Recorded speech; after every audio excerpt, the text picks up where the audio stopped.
Salut tout le monde! Aujourd'hui, à De Sommet en Sommet, on continue notre liste de 48 sommets.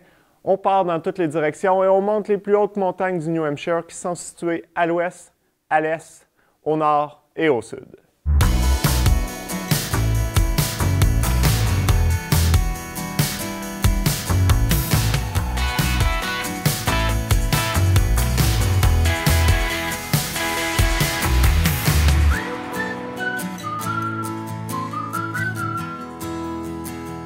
Dans les montagnes blanches, le réseau de sentiers est très développé. On peut facilement se rendre sur chaque sommet principal, mais il n'y a aucun frais d'accès qui est exigé, mis à part quelquefois pour le stationnement. Comment ça peut fonctionner? En fait, on est sur le territoire d'une forêt nationale, donc des terres possédées par le gouvernement, donc l'accès est gratuit pour le public. Si l'équipe de la Forêt nationale chapeaute l'ensemble des opérations pour l'entretien des sentiers, ça n'explique pas comment ils font pour s'occuper d'un si vaste réseau avec des ressources monétaires limitées. C'est là qu'intervient le travail de multiples bénévoles qui s'occupent d'un petit bout de sentier qu'ils parrainent. Si les tâches majeures de construction et d'entretien de sentiers sont souvent faites par des équipes professionnelles, c'est les bénévoles qui s'occupent de garder les sentiers praticables. Leur tâche principale consiste au nettoyage et à l'entretien des éléments de drainage, de couper la végétation qui pousse, de dégager les arbres tombés sur le sentier, de repeinturer les balises et de reporter les problématiques majeures rencontrées sur leur section de sentier. C'est principalement le travail de ces milliers de bénévoles qui permettent d'avoir autant de sentiers et aucun frais d'accès. Si les bénévoles peuvent relever directement des équipes de la Forêt nationale, sont plus souvent rattachés à un club de randonnée. Un de ces clubs de randonnée est le Dartmouth Outing Club du Collège de Dartmouth à Hanover. Ils s'occupent du territoire dans l'ouest du New Hampshire. Ils entretiennent le sentier des Appalaches de la frontière du Vermont, où est situé le collège, jusqu'à Kinsman Notch, mais le club est plus particulièrement rattaché au mont Moosilauke.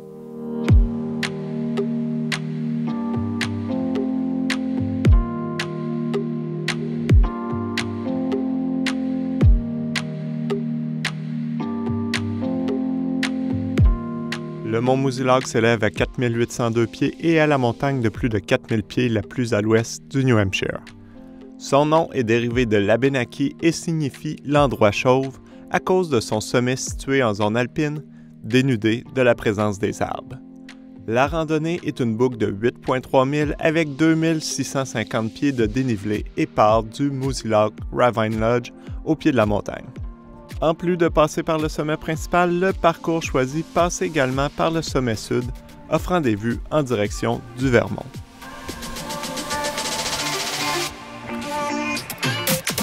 La montée sur Moosilauke est quand même graduelle, surtout lorsqu'on rejoint le Carriage Road qui a été conçu à l'époque pour être emprunté par les chevaux.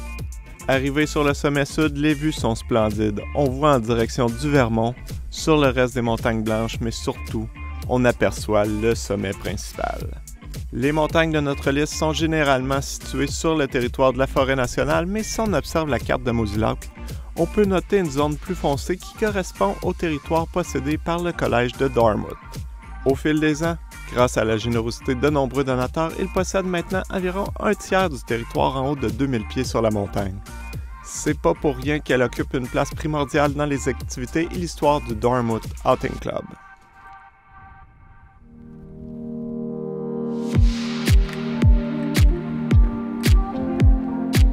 Du sommet sud, c'est maintenant qu'une courte marche pour aller rejoindre le spectaculaire sommet principal qui, en cette journée dégagée, nous offre des vues sur l'ensemble du Franconia Ridge avec les présidentielles en arrière-plan.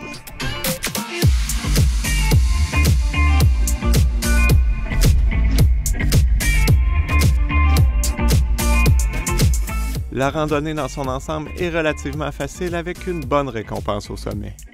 Par contre, l'absence d'arbres mérite qu'on leur choisisse bien sa journée pour l'ascension car on est complètement exposé aux éléments. Moins connue que Lafayette et les présidentielles, la montagne est souvent une des favorites de ceux qui randonnent au New Hampshire et mérite amplement d'être montée même si on n'est pas à la poursuite des 48 sommets de 4000 pieds de l'État. Si le Dartmouth Outing Club s'occupe du mont Moosilauke, le plus gros club de randonnée dans les montagnes blanches est définitivement l'AMC. L'Appalachian Mountain Club a été fondé à Boston en 1876 et en plus de s'occuper de 350 000 de sentiers dans les montagnes blanches, Les différents chapitres du club sont présents un peu partout dans le secteur nord des Appalaches aux États-Unis. Au total, ils sont responsables de 1823 milles de sentiers et leurs bénévoles totalisent plus de 30 000 heures de travail annuellement. Ce sont eux qui s'occupent du système de hottes pour héberger les randonneurs en montagne, en plus d'offrir des accommodations dans les vallées de Pickham Notch et Crawford Notch. Ils produisent également beaucoup de documentation pour accompagner les randonneurs et ils offrent aussi des sorties de groupe avec guide. Pour mes randonnées, j'ai utilisé la 30e édition du White Mountain Guide qui est édité depuis 1907, ainsi que d'une série de cartes résistantes aux intempéries. C'est également l'AMC qui s'occupe du 4000 Footer Club, la série de montagnes qu'on est en train d'explorer. Avec toutes ces implications, il est difficile de mentionner la région des Montagnes Blanches sans parler du travail de l'AMC, mais il y a également d'autres clubs de randonnée actifs dans la région. On peut penser au Randolph Mountain Club qui s'occupe d'un territoire dans les présidentielles nord. Il y a également une association dans la vallée de Waterville qui s'occupe des sentiers sur les monts Tecumseh et Osceola. Mais le club de randonnée qui nous intéresse présentement est le Wallen&Seth Outdoor Club qui a été fondé en 1892 et qui s'occupe des sentiers dans le Sandwich Range Wilderness. Et dans le Sandwich Range Wilderness, on retrouve les 4 sommets les plus au sud de notre liste.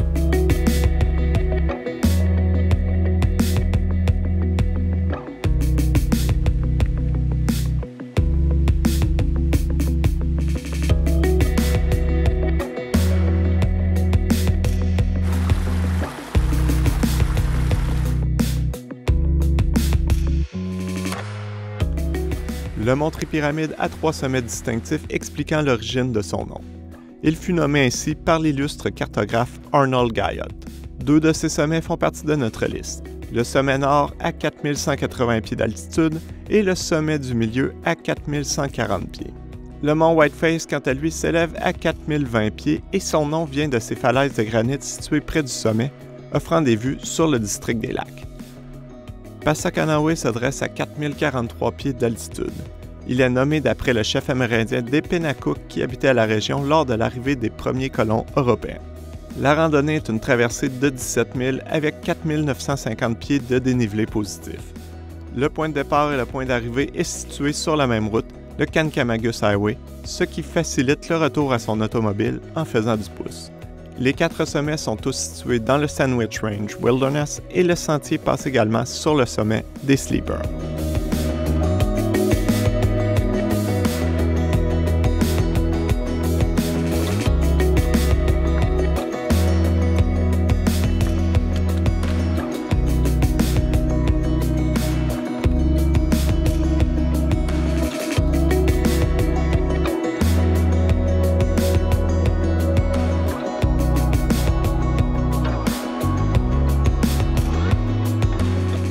Dans le Sandwich Range, la forêt règne en maître et ce jusqu'au sommet. Étonnamment, il y a des vues dignes de ce nom sur les 2 premiers sommets des Tripyramides.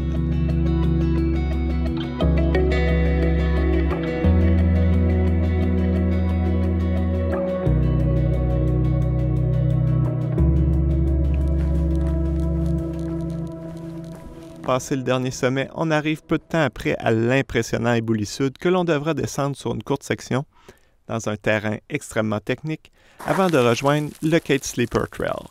Ce sentier est beaucoup plus sauvage, moins fréquenté et ondule doucement sur la crête des Sleepers.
Arrivé au dégagement offert par les falaises de Whiteface, on pourrait se croire au point le plus haut de la montagne, mais pourtant le véritable sommet est plus loin sur le sentier dans une zone boisée.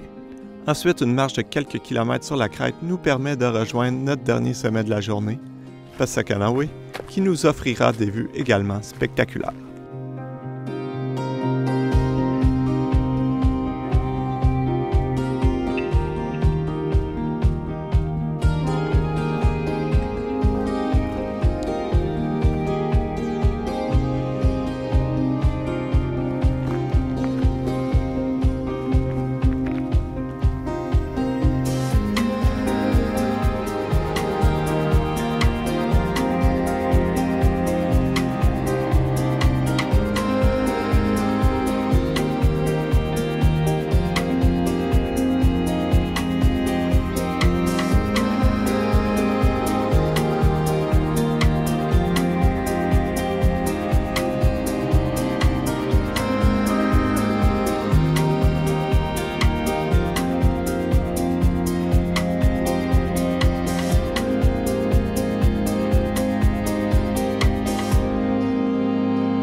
Les 17 000 de la randonnée se font très bien car l'ascension principale se fait uniquement au début de la journée.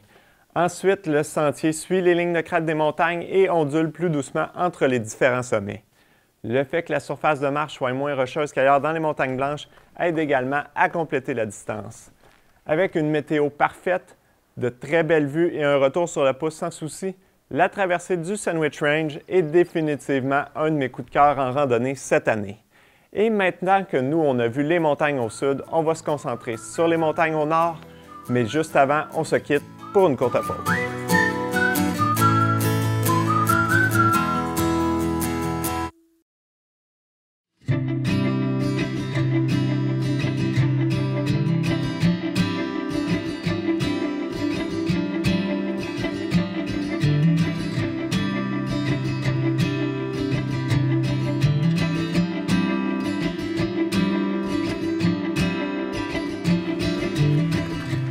Le mont Wambeck est la troisième plus petite montagne de notre liste à 4006 pieds d'altitude et la deuxième la plus au nord. La randonnée pour se rendre à son sommet est un aller-retour de 7,2 milles avec 2800 pieds de dénivelé positif. Le sentier passe également par le sommet de Starking à 3907 pieds d'altitude.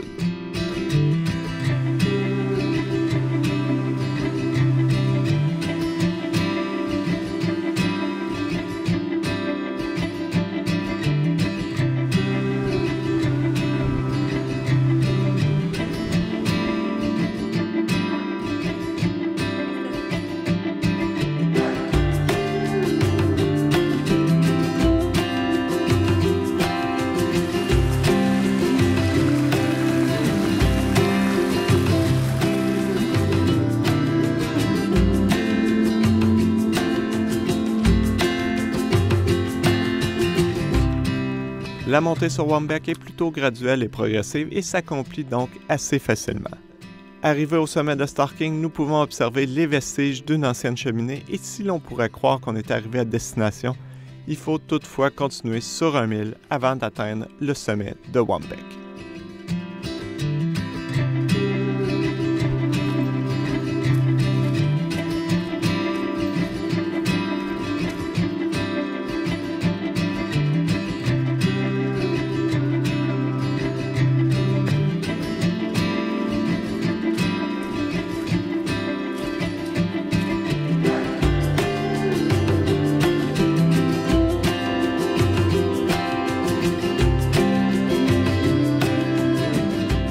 La randonnée est une des plus faciles pour atteindre un sommet de 4000 pieds au New Hampshire.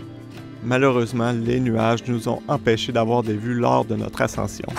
Mais cela n'a pas été le cas lors de mon périple en juillet sur la plus haute montagne du secteur nord.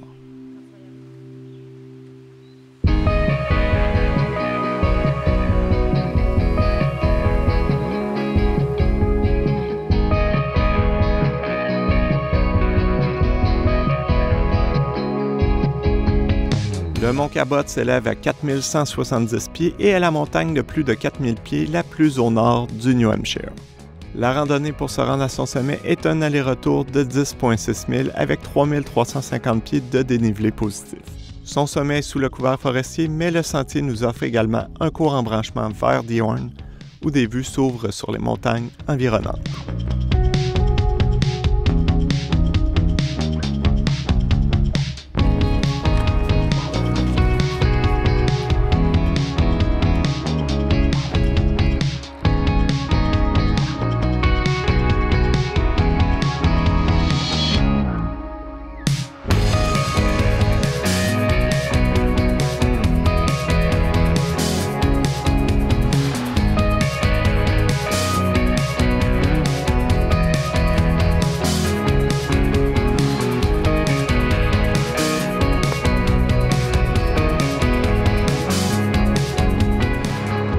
La chaleur était écrasante lors de ma sortie sur Cabot et j'étais fatigué de ma randonnée dans les présidentielles sud de la veille. Malgré un sentier sans difficulté majeure, mon rythme était donc plutôt lent et j'ai décidé d'aller directement au sommet principal qui est sous le couvert forestier. C'est lors de mon retour que j'ai pris le sentier secondaire sur The Horn et que j'ai pu profiter des vues sur le sommet que je venais de monter ainsi que sur les présidentielles au loin.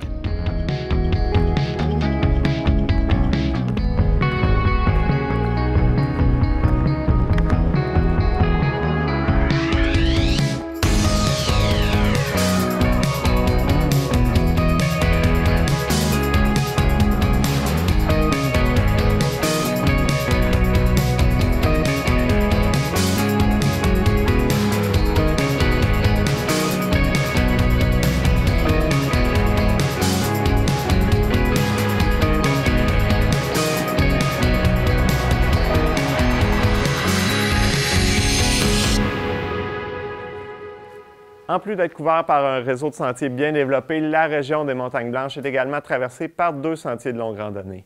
Tout d'abord, dans l'axe Est-Ouest, on retrouve le célèbre sentier des Appalaches et dans l'axe Nord-Sud, on retrouve le moins connu Coast Trail.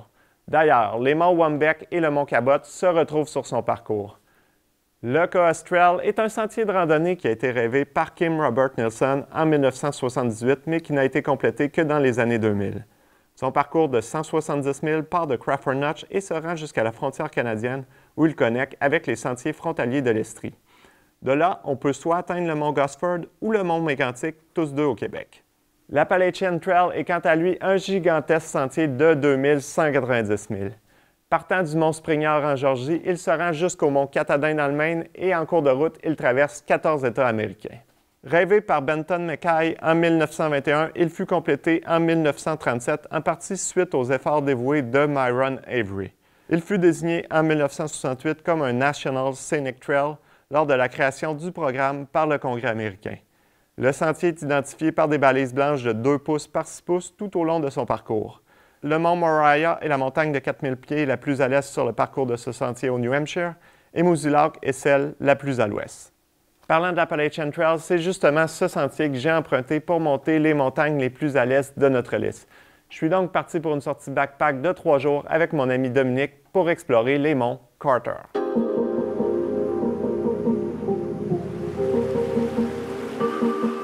Notre premier jour de randonnée nous mènera au campement Imp et j'irai également au sommet du mont Moriah dans un parcours de 9,1 milles avec 4000 pieds de dénivelé positif. Le mont Moriah est la 41e plus haute montagne du New Hampshire avec 4049 pieds d'altitude. Nous partirons notre aventure au stationnement du sentier Stony Brook.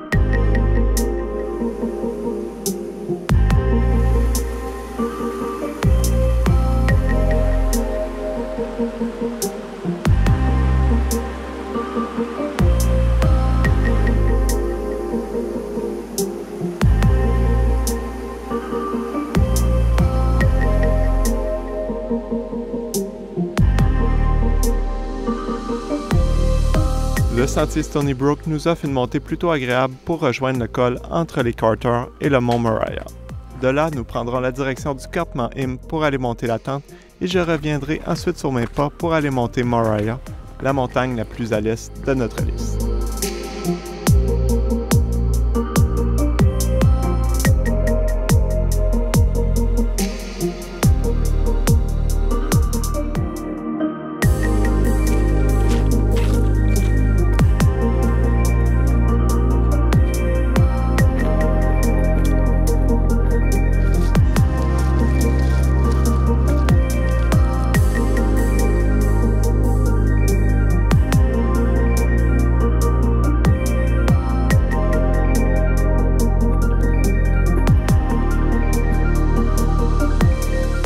Malgré mon sac allégé, mon arrivée au sommet se fera avec la lumière descendante de fin de journée. J'aurai droit à de spectaculaires vues sur les présidentielles nord et je pourrai observer l'ensemble des montagnes que nous traverserons le lendemain, les Carter. Juste avant d'arriver au campement, les dernières lueurs du jour m'offriront un spectacle coloré avant une nuit de sommeil bien méritée.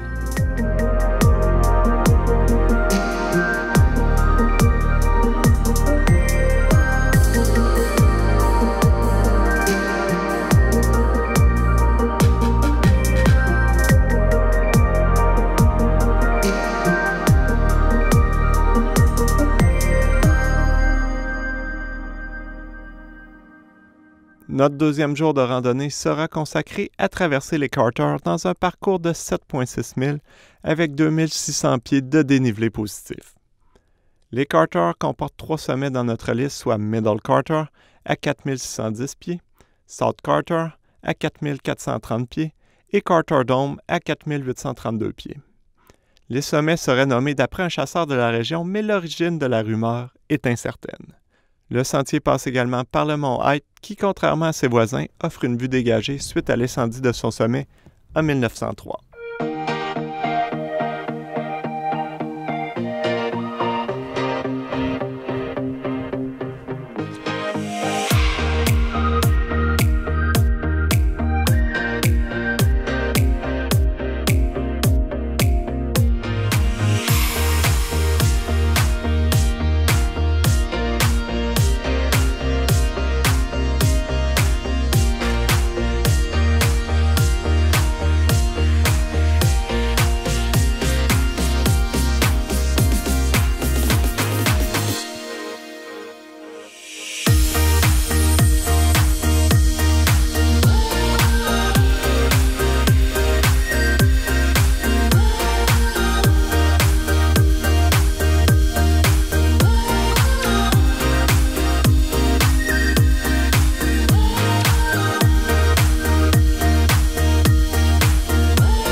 Le sentier suivant la crête des Carter est assez technique et comme l'on enchaîne les sommets, il est une série de montées et de descentes. Avec le gros sac à dos, notre progression est plutôt lente, mais nous atteignons l'une après l'autre les montagnes de plus de 4000 pieds.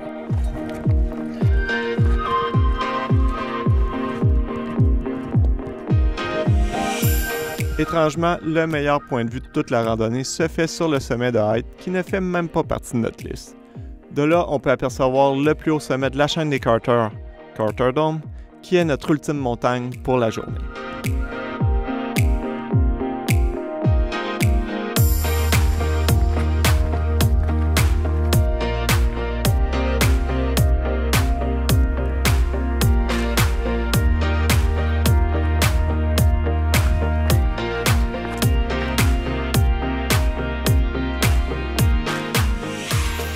Carter Notch est une impressionnante vallée coincée entre les monts Wildcat et Carter Dome. C'est une bonne descente pour rejoindre le fond de la vallée et c'est rendu là que nous trouverons un emplacement pour dresser le campement pour la nuit.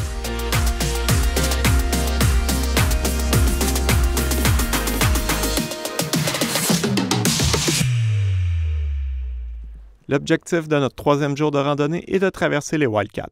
La montagne a 6 sommets nommés de A à F et 2 d'entre eux font partie de notre liste Wildcat A à 4422 pieds d'altitude et Wildcat D à 4062 pieds. La montagne est également l'hôte d'une station de ski et offre aux visiteurs de monter à son sommet à l'aide de nacelles lors de la période estivale. La première piste a été ouverte en 1933 et les nacelles ont été utilisées dès 1958 pour remonter les pistes. La randonnée est un parcours de 5,3 milles avec 1250 pieds de dénivelé positif et 3150 pieds de dénivelé négatif, ayant comme destination finale la route 16 près des chutes de Glen Ellis.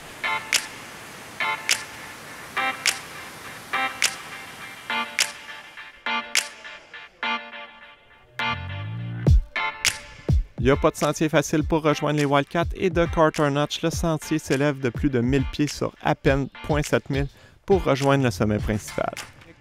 Dominique, fatigué par les journées précédentes, décidera de rejoindre la route par le sentier 19 Mile Brook et moi je partirai seul vers le sommet des Wildcats.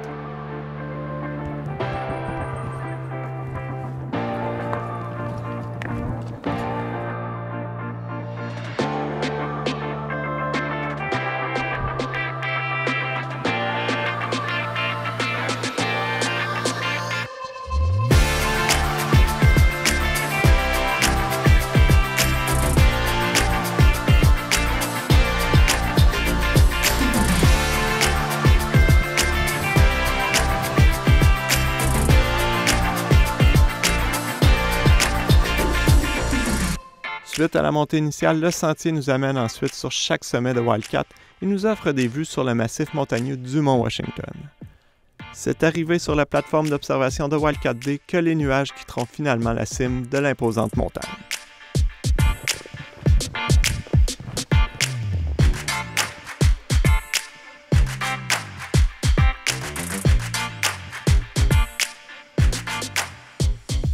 Après avoir passé les pentes de ski, le sentier nous amène alors jusqu'à Pickham Notch dans une descente vertigineuse où le sentier relève parfois plus de l'acrobatie que de la randonnée à proprement dit. Même si ma vitesse était considérablement réduite, j'étais bien content de traverser ce terrain très technique en descente plutôt que dans une montée plus que cardiovasculaire.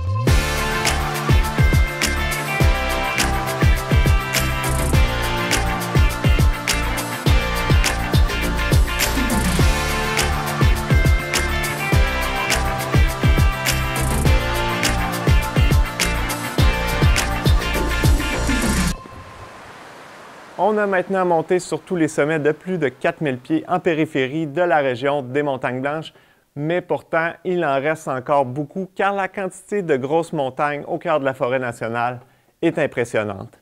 Si vous avez aimé cet épisode, je vous invite à aller le revoir sur le site web de nous.tv et si vous voulez voir encore plus de randonnées, je vous invite à suivre ma chaîne YouTube de sommet en sommet.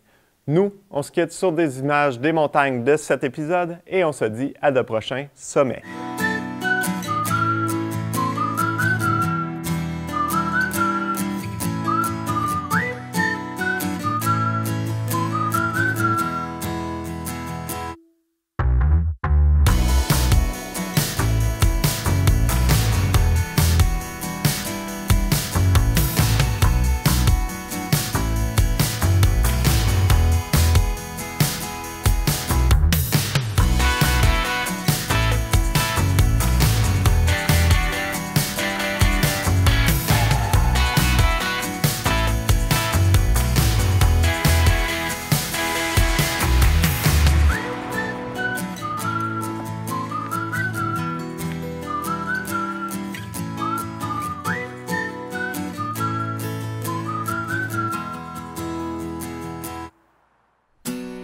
Dans le prochain épisode, on se déplace au cœur des Montagnes Blanches. On s'enfonce dans la forêt et on monte les sommets du Pemigewasset Wilderness.